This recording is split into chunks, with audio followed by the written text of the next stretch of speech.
mga guys ug mga sisilabs, maayong buntag. Karong buntaga guys, ubanan ko ninyo guys mga tuta sa lungsod sa San Remeo.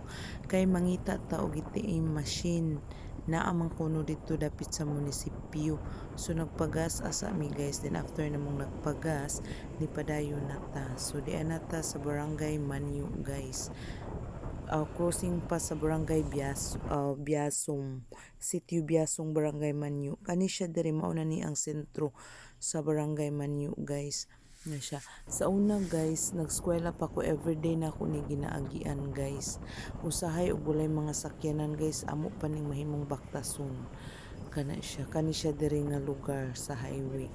Then sa sunod ani nga barangay guys is ang barangay Luok. Kana nga barangay guys na ay Luok, duha ka kuan ang Luok, murag north ug south nga part. Then kuan na siya, duol na siya sa sentro mismo sa San Remeo, lungsod sa San Remeo guys, ang barangay Luok. Mao na siya, barangay Luok, then San Remeo proper na. So di nata guys sa San Remeo guys mismo. Ang una na tumakitaan guys, mao ni siya landmark gyud mismo sa San Remeo guys, ang ato ang simbahan sa San Remeo. Then after guys, di padayon na sa mi diretso sa mi sa among tuyo. So di ana mi sa San Remeo Municipal Hall. So samtang ang akong bana na pindot-pindot dito guys, kay iyaha man dili man ako charot. So ako guys nag-enjoy as ako video sa palibot guys, kay na-miss na nako ni nga lugar guys, kay last December nakauli ko. Wa ko nakalaag. So karon nakalaag ko kadali. So akong gisulit guys, enjoy na ko ang gamay nga oras na video ko dihang dapita guys sa amo ang Municipal Hall, San Remeo Municipal Hall. So, dili man ni siya yung ani sa una po yun guys.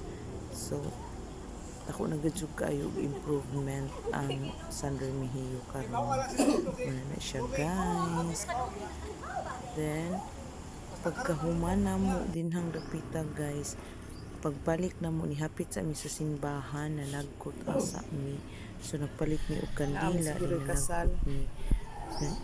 Then wala video ko guys na aday kasal. Na siya kasal. Kani siya guys, dili na ni mao ang old na mo nga kuan guys na simbahan, kay naguba man sa katong bagyo nga Yolanda. So nakuha na ni siya, di na ni siya ang karaan nga simbahan. Bago na ni siya na guys, na ang bridal car na siya. Mao ni kana siya di ang part karaan na siya. Wala na mabungkag pagbagyo ang katong dito sa nga part sa pikas ang nabungkag. And then kagana gid sa palibot guys. Mao na siya guys. Then Sa kadali. pagkataod-taod ana guys, pinahuman na nako ang kuan video. So mamalik na mi, nagsabot mi nga moadto asa mi sa Prince kay naa mi paliton. Then i-flex asa nako ang motor nga gigamit, and shout out and thank you sa akong manghod Dulong Jumel nga nagpahuwam sa iyang motor nga click. Monitor among gi-service guys, may gani kay ihang asawa ko guys, kay okay ra. Hi man. So mo among gi-service guys, so tanawa i-flex asa nato kadali ang ato ang motor.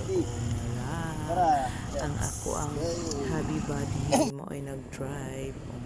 So then after guys, wala na nako na flex ang pag-ato namo sa Prince, nanguli nami. Then kanindi rin siya nga part guys, mao na ni ang sudlod nun paingon sa amo guys. So sa ato ang makita guys, tanawa guys, paglugsong yun nato dihang dapita guys, daghang kaayong punuan sa mangga. Mo ni akong ginaingon guys na ang amo ang lugar daghang so sa asa ka na ang mangga o kana niya ang part guys. Grabing daghan na dyan linggo ng linya na siya guys, pero wa ko naka picture or naka video man lang, kay wala nag-joke tayo ng mag-video sa punuan sa pagkakas. Gusto nga na ko ang video ko. Better lang next time na lang. Muli ang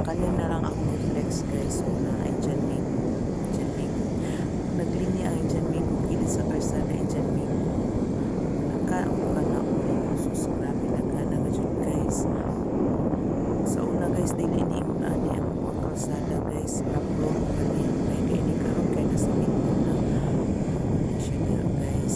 So kana dihang dapita Makagan guys pa ni tulo ka mauna tao na be. siya ang Kani. palugsong kana mo na ang gitawag og taliw. Grabe na ka sa kaubo jud na guys. Sa una naman ang Naglangkad na kaayo. man tapos grabe ka tumasun. So, karon ni na kaayo kay nagsultan naman. Then palugsong na diha guys. Mao na siya kani diri nga part guys mo ni ang gitawag og Upper Bankasan kay duha man ka part ang among kuan barangay Lower ug Upper Bankasan kani siya Upper Bankasan siya diri bita guys. So paliko na ta then mao ni siya sentro kana nga gym kani siya nga gym sa una dito kana kanina nakadako ang ilang pagkaroon na nag-cover ko na din na ang among center daghan na kayo ng establishments na so kani diri nga part guys lugsong na ta paingon sa among amo ni siya ang Lower Bankasan. As you can see guys daghan kay mga Asian mango gihapon juga Asian mango pagpalugsong na to. Then kana na po siya din nga part guys na ipalikoon at doon na pa doon sa Baybay Bankasan White Beach kana siya din ito pa doon guys then ang among agad lugsong sa Mga agad be. Pareha man pista. guys celebrate fiesta karong adlaw so fiesta ni karong adlaw guys daghan kayo mga tao so nagdali mi uli guys kay gusto ko makaamon so papauli na po na mo nag-start na ang misa guys so wala ko nag-apas kani siya diri sa una guys mahaunon na pero karon guys Des. diri nga side sa left mo na ang simbahan so at minito yung dito sa pikas pwede po sa pikas mo agi kana siya diha nga part guys na niya ang balay sa akong room na side sa akong kwarto then pasaka na ta guys ano siya then eskwelahan na sa Bankasan Elementary School may alma mater and that's all niabot na ta guys. Bye bye and thank you for watching.